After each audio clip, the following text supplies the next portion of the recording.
Hello and welcome to That Shooting Show. My name's Steve Anderson. I am your humble host. Want to let you know that Walther is our title sponsor for the program, and the fine folks at Walther Firearms want me to continue to remind you that all of the competition appropriate Walther firearms do come with a 30-day money back guarantee, including the mighty PDP 100P.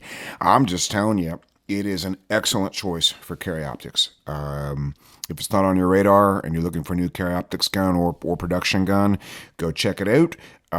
It is well worth a look. Put a little brass butt plug on that thing, a little brass back strap. I call it a butt plug, but it's really more like a backstrap, probably a much more appropriate term. Adds a nice little bit of weight. Get yourself a reduced power recoil spring, get yourself a metal guide rod, and you are good to go. I'm still using the stock trigger because it's fine. Stock trigger's very, very good. And I'm pretty sure Jay Beal is also still using the stock trigger. Last time I checked with him, he was, and obviously getting great results with it. And of course, Targets USA, as you know, manufactures the finest steel targetry on the planet. The Rhino Knockdown is the best steel training target I have ever seen or used. It's the scoring zone of a mini popper. Attaches to a 2x4, get yourself some metal legs, and you're off to the races. You never need to bend down to pick it up. It never gets dirty. It's very easy to paint and pick up from the back so you don't get paint all over your hands. The Rhino Knockdown is the best steel training target I have ever seen. And of course, CR Speed, as you know, manufactures the finest gun handling gadgetry you can wrap around your waist or anywhere else you want to wrap something. The magazine pouches are perfect. The race holsters are fully supported so you don't drop your gun on the ground. Embarrassing, dangerous, and potentially decuitous. That's not a word, but it is now. And of course, AMG-Lab.com Commanderson Timer continues to turn heads and blow minds by putting the time into the tablet. Hunters HD Gold, as you know, is the only eyewear that I wear, and I are wearing them to South Africa next week. Can't wait to see all my South African friends and work on my lekker. Every time so lekker, Lekker, is Afrikaans for nice, cool, good. It's an affirmative adjective. Lekker, and you're supposed to roll your R's. And I'm working on it. But it's tricky because sometimes it comes out lekker, which is okay. Sometimes it comes out lekker, which is lacquered, I suppose, to my mind. So we'll keep working on it.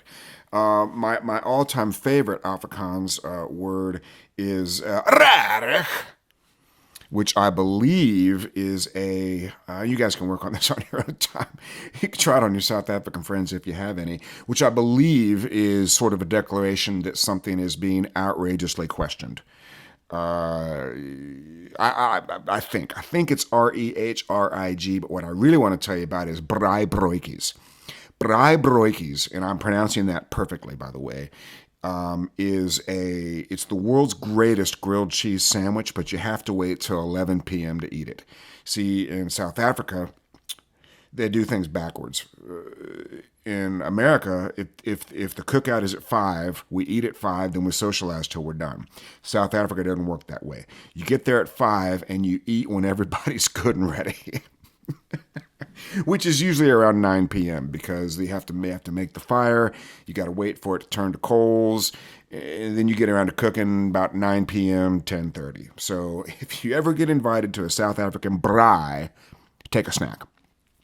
All right, but I am going to have some Hunters HD Gold in South Africa. Brian Connolly made some last-minute arrangements, not only to get gas taken care of with some glasses, but we'll also have a few on hand to sell. So if you're going to see me in South Africa and you've been looking for Hunters HD Gold, let's talk about it. And then, of course, OutdoorDynamics.net remanufactures. So let's work on rolling our R's.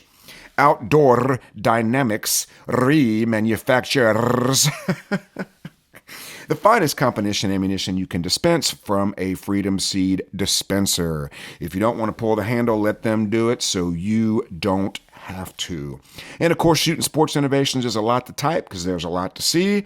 Won't need to worry about doing the roadside sobriety test in South Africa because I won't be driving. And apparently, if there is a traffic violation of any kind, a little bit of money makes it go away. Haven't had to see that in person yet, but that's what I hear. And of course, Vortex Optics is my favorite optics company. And we're going to be in Georgia in October. We're going to be in Kentucky in September. And I think New Jersey is also in September. Still some spots available for those. If you want to get in on the Anderson Shooting goodness, now is the time. You can always go to upcoming classes on the AndersonShooting.com website and see where we're at and what we're going to be. We are also doing mental management online via Zoom, September 18 through 20 at 6 p.m. So all you folks are like, hey, I want to do mental management. I can't do it till 6. Well, this is your opportunity. September 18 through 20 at 6 p.m. It's 2 classes per night. Each of them is 90 minutes to 2 hours long. And we will absolutely get your mental game on the right track. Okay? And of course, if you'd like to do a class in your area, you can always get a free class if you can arrange the range. All you have to do is come up with a range with USPSA or IDPA or whatever it is, competition props. Get us access to that range, and you can get the class for free. You also have the option to host me in your home if you have a coffee maker and a cool place to sleep. Do not like to sleep when it's hot. I remember one time I was staying with a good friend, and it was like 78 degrees in the house. He is, shall we say, frugal. And I said, hey, do you think we can make it a little bit cooler? And he goes, oh, yeah, we can definitely do that. And he brings me an oscillating fan and turns the ceiling fan up to helicopter speed. I would prefer a cool plan. And by the way, I want to thank Manny in Massachusetts for hosting me last week and for presenting me with a window air conditioner set to freeze mode. It was glorious. And of course, you can always come to Newark, Ohio, and train with me here at our range, here at the home range. That is very affordable, and we can accommodate. Weekdays are best for that because I tend to be traveling on the weekends, but we do have some weekend days available. And of course, if you're in this area and you're coming to the Limited Nationals in October, it'd be a great way to spend a day on the range getting ready for that match. We'll absolutely keep you in match mode. Won't do a lot of new technique, won't work a lot on speed because you don't have time to implement that, but you do have time to learn match mode and get a far more consistent performance. Just got the match book today for Open Nationals, and also just got the announcement that they're going to allow limited optics at Iron Sight Nationals. We'll just let that hang there. I do have an opinion on that, but I'm going to keep it to myself. The open national stages are here. I just looked at them briefly, and we have surprise, long range steel, intermediate partials, and a lot of ports. Who could have guessed? I only saw one strong hand only, weekend only stage on a quick perusal. I think that's the only one. I'll go back and look at it again. I only spent a few minutes looking at them. But you're going to have bill drills essentially. Freestyle, 25 yards, 6 shots on one target. I think I'm pretty sure I'm right about. I can look it up real quick. I want to make sure I give you guys the good info. Pretty sure that I've got it right. Pretty sure. Stage 18, upon audible start signal, engage T1 with only 6 rounds freestyle, 25-yard line. String 2 at 15-yard line, upon the audible start signal, engage T2 with only 6 rounds, strong hand only. String 3 at 10 yards, upon the audible start signal, engage T3 with only 6 rounds, weak hand only. So we've been talking about doing that forever, and granted it's only one stage, but these matches are not decided by very many points. And I'm just telling you, you have time to work on your strong hand only, weak hand only shooting and get it ready to go. And if it takes you 3 seconds to find your dot one-handed, boy, you better be working on that. Okay, so I saw something on the Facebook about a week ago. There's this competition shooting group, and somebody was asking for indoor range ideas. And so I wrote it down, indoor range ideas. So I've got 12 ideas on things you can do if you are stuck at an indoor range. Now, I did the vast majority of my formative shooting at an indoor range. So before I even started competing, I was shooting 200 rounds of 9mm every Monday. I can't remember if it was Monday night or Friday. It must have been Friday night, because that's how I found out about the bowling pin match. Or maybe it was Monday and then I went back on. Maybe it was Monday night. I can't remember. But whatever weekday this was, I'd go every week and I'd shoot 200 rounds of 9mm. So before I even started competing, I was shooting 800 rounds a month. That's a lot for a guy who's not competing. And then I decided I was going to save a little money. So I'm going to get smart about this. I'm going to buy a 22 caliber gun, because back then 22 was $9.99 for 500 rounds. Pretty good deal.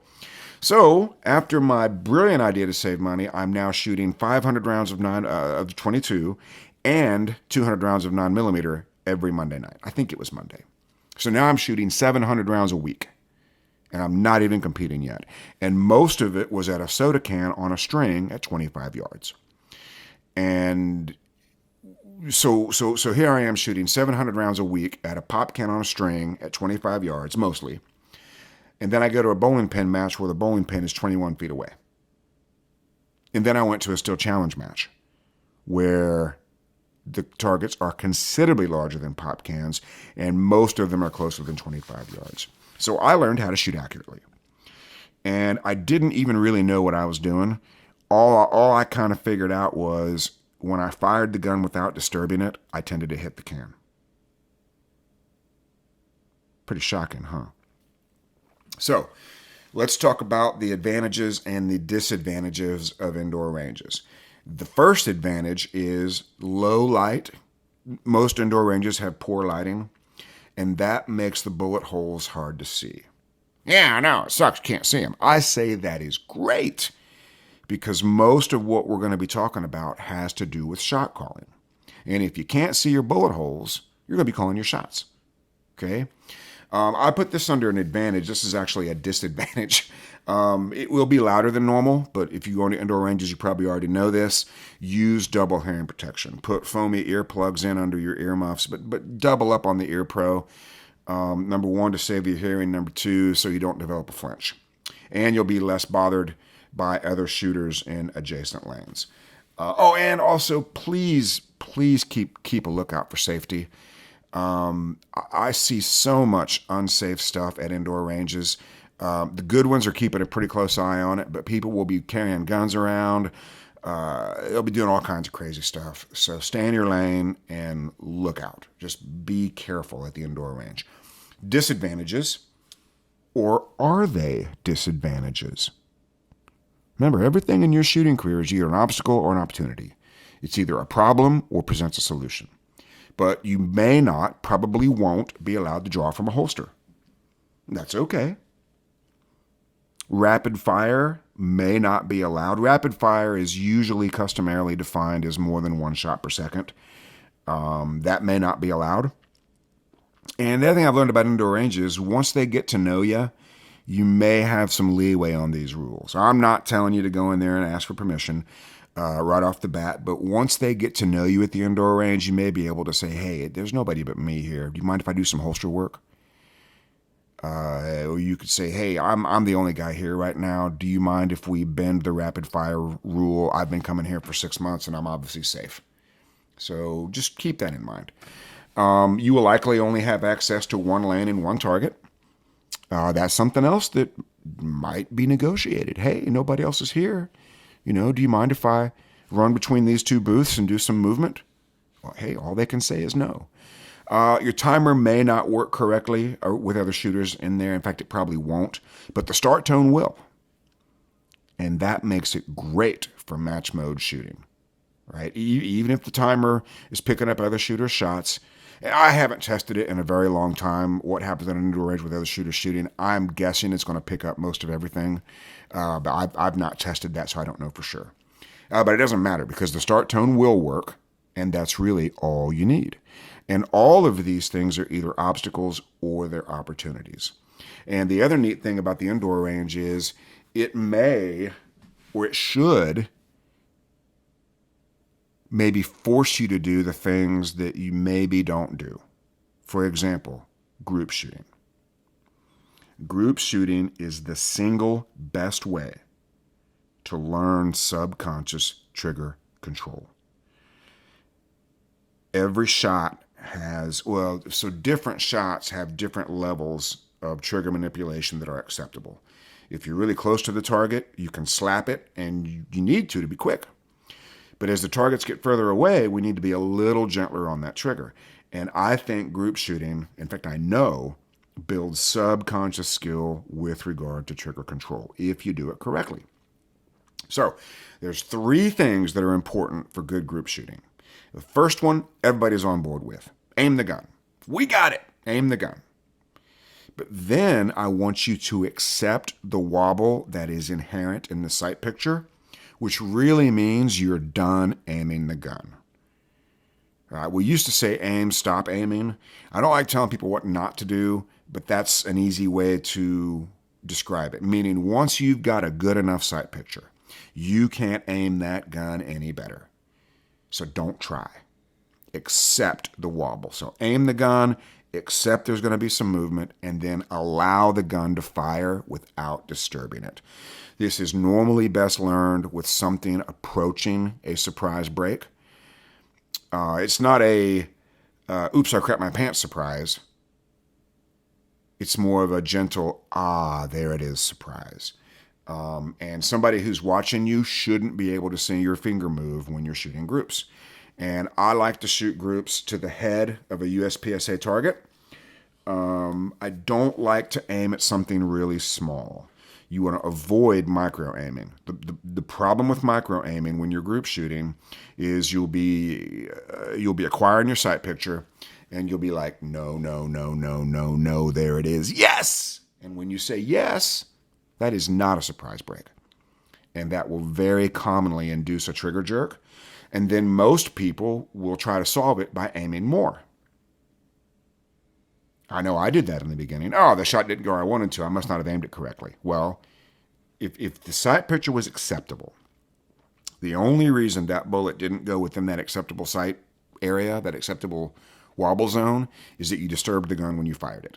And group shooting is the best way to learn a good trigger control. It's the best place.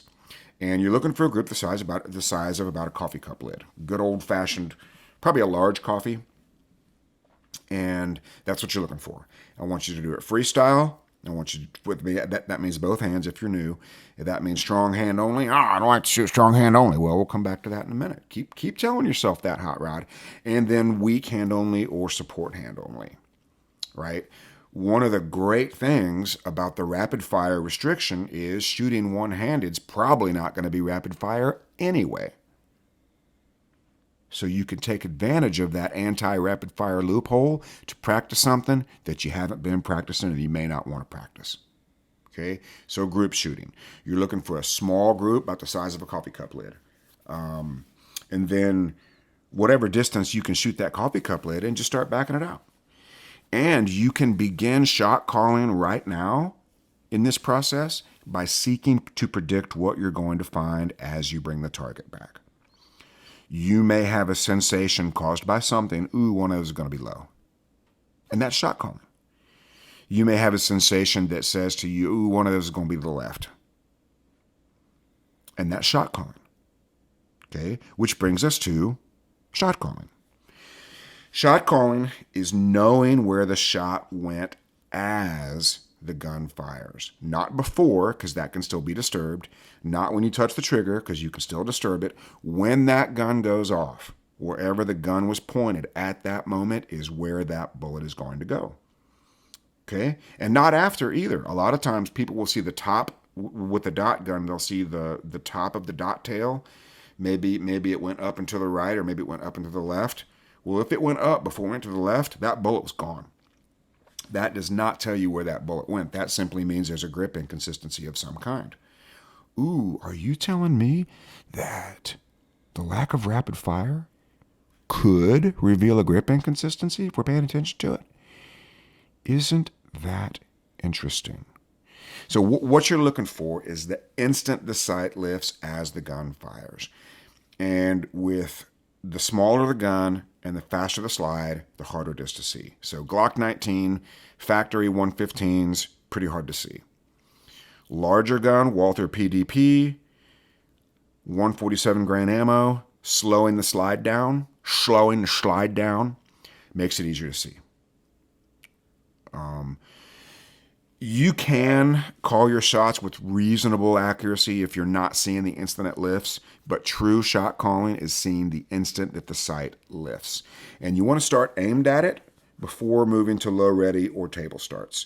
Because if you've already got the gun on target and you make your sole goal seeing that sight lift as you fire the gun, there's no draw, there's no reaction time, there's not even a timer. It'll be easier to learn than if you're confounding and compounding. If you're confounding or compounding the problem with a draw, reaction time, all the rest of it. And certainly if you're looking at the timer for information, you're certainly confounding and compounding. Okay? So just start at aimed at the target. And remember, you were just doing this with group shooting. We're just going to pick up the pace a little bit. Right? Start aimed at the target, fire the shot, and see if you can predict where the bullet went based on what you saw as the gun fires. And the biggest mistake people make in shot calling is they look for too much detail and they're disappointed when they can't find it. Your margin of error when shot calling, in the beginning, all we need to know is straight, left, low, right, or up. Straight, right, left, up, or down. That's all we need to know. Ooh, I think that went low. That's all we need to know, especially in the beginning. That one was low. And your margin of error is going to be about the size of a grapefruit. If I knew more about bra sizes, I would tell you what bra size that was. I don't know. B cup. I don't know how big a grapefruit is inside of a bra. I have no idea. Which makes me want to put a grapefruit inside of a bra. Somebody will let me know how big a grapefruit is and what size bra it fits in. So do it with one shot. And again, you're looking for the general direction. Straight, right, left, up, or down. That's all we're looking for. Bring that target back and check it out. Okay? And then do two shots. Did they go in the same place? Generally is the first question you want to ask. And if they didn't, what do you know about those shots? One of them went low. Okay, fine. That's great. You called your shot. And then move to three shots. Did those three go in the same general area? If so, what was it?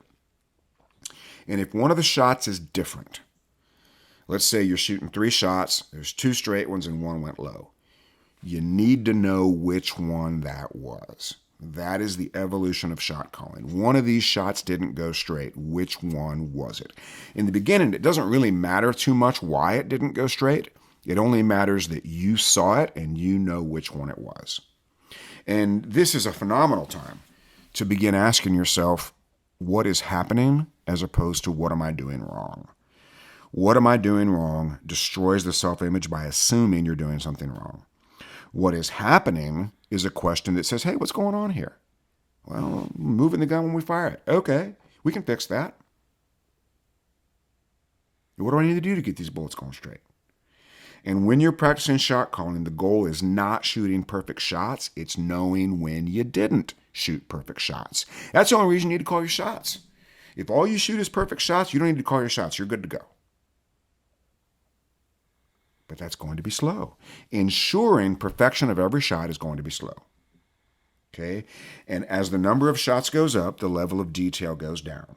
If you were to fire 5 shots or 6 shots, you don't need to know the location of every single one of those strictly, but you do need to know the stinkers. Hey, I just fired 6 shots, and one of them is going to be weird. Okay, it's going to be weird. Where is it? And the easiest way to get into shot calling is to put yourself in an environment where you can't see the bullet holes, and the indoor range is perfect for that usually. It's perfect for that. Even with the Hunter's HD goals, sometimes the bullet holes are hard to see at indoor ranges. Some are better than others, obviously. But you only really need to know the stinkers. Okay? So, shot calling. Do that at the indoor range. Number 5, use paper plates as steel. Some ranges will allow any paper target. Others will allow only their paper target. But you need some kind of steel-sized target that is pass or fail. And putting them on another target is really cool because if you miss the simulated steel target, you should be able to see the bullet hole in the outer host target, let's say, which will reveal where it went if you weren't able to call it, meaning you get a little backup information. Right?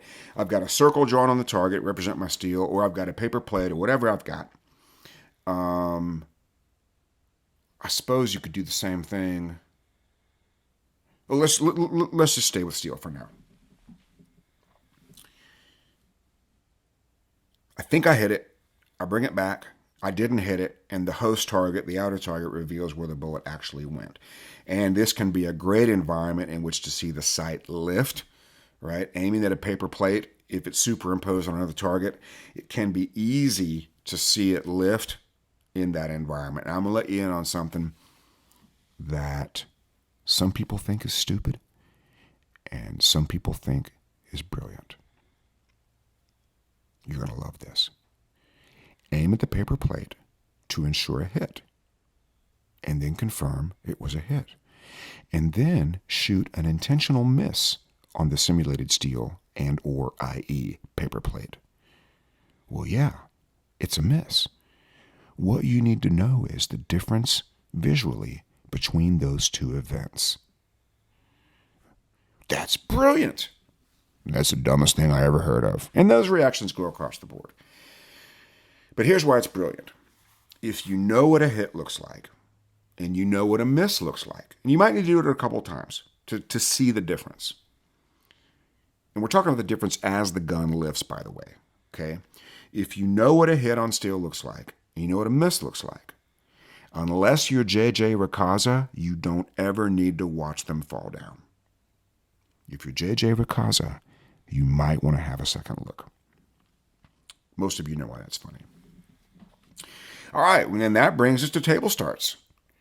So just thinking out loud here, if you go to an indoor range on a regular basis and you fired every shot from a table start, that would make you very good at table starts.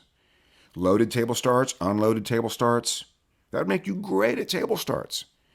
And then when you got to a table start stage, you would think, wow, this is my jam. I do this all the time. By the way, my wife tells me I'm too old to say anything is my jam except an actual jar of jam. So like I could say that's my jam if I'm talking about an actual jar of jam, but anything else, I suppose a door jam would work. But if it's not an actual jam of some kind, I'm not supposed to say that's my jam. This doesn't sound that great. Same thing if I say I'm stoked or I'm chuffed. It doesn't work that well. So here's the other thing you could do.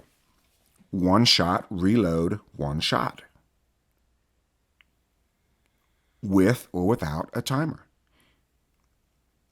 Very, very interesting. One start, and this is very, very critical. And because of the holster rule, you kind of have to. If you really want to work on a live fire reload, the easiest way to do it is one reload one. Accuracy may or may not matter depending on whether you're using a timer. For example, if the timer can pick up your shots and nobody else's, accuracy is not super important. Because all we're trying to do is reduce the time between shots. Okay?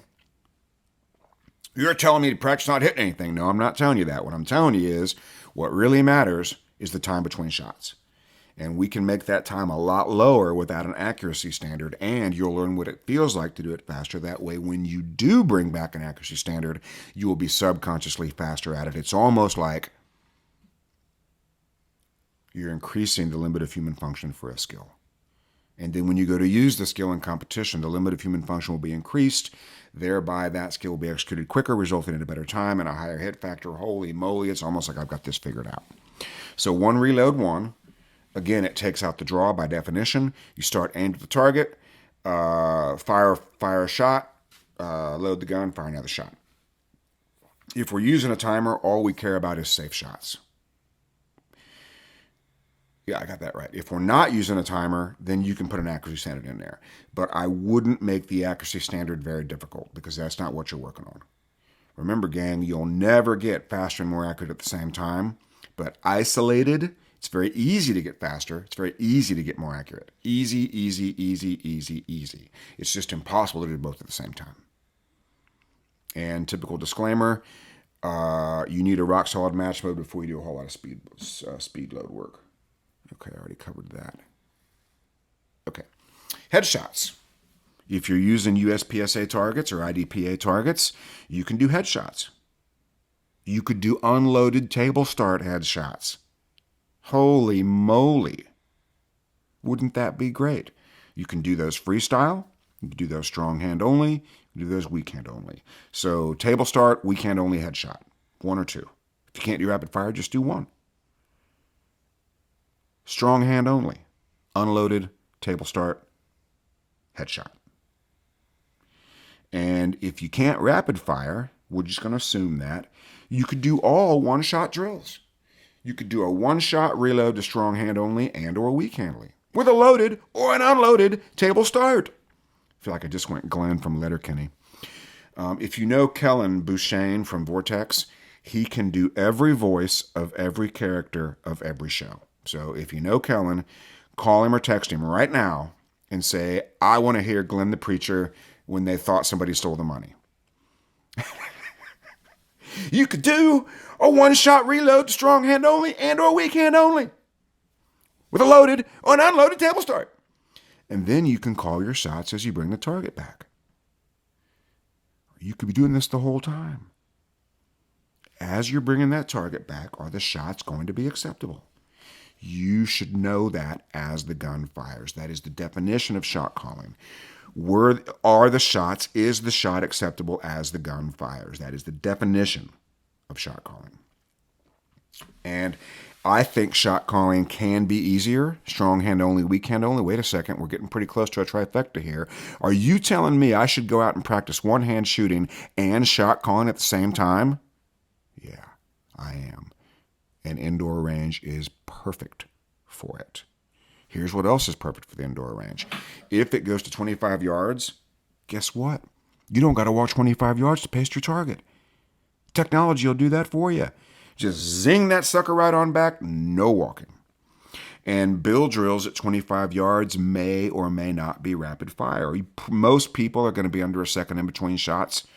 Freestyle bill drills at 25 yards. But if you made the definition of success 100% alphas, hey, what does it look like to shoot 6 alphas at 25 yards freestyle? Strong hand only, weak hand only bill drills at 25 yards may or may not be rapid fire. They're certainly not going to be as fast as freestyle, certainly not weak hand only. So 25 yards indoors means no walking 25 yards to pace, so do bill drills. Get great at 25-yard shooting. Get great at 25-yard shot calling, freestyle, strong hand, support hand. It's almost as if the indoor range is encouraging you to do things that you wouldn't normally do. Fascinating. And you could shoot everything strong hand only or weak hand only. Every time you go to indoor range. Hey, when I go to indoor range, I shoot one-handed. It's simple as that. And if you're looking to increase your classification, or if you're looking to achieve some goal, it is easier to be the best one-handed shooter at something than it is to be the best two-handed shooter at something. Because so many less people are doing it. The standards are so much lower for good performance. Most strong hand, weak hand classifiers are easy to class up on if that's your jam, your jar of jam, or your door jam.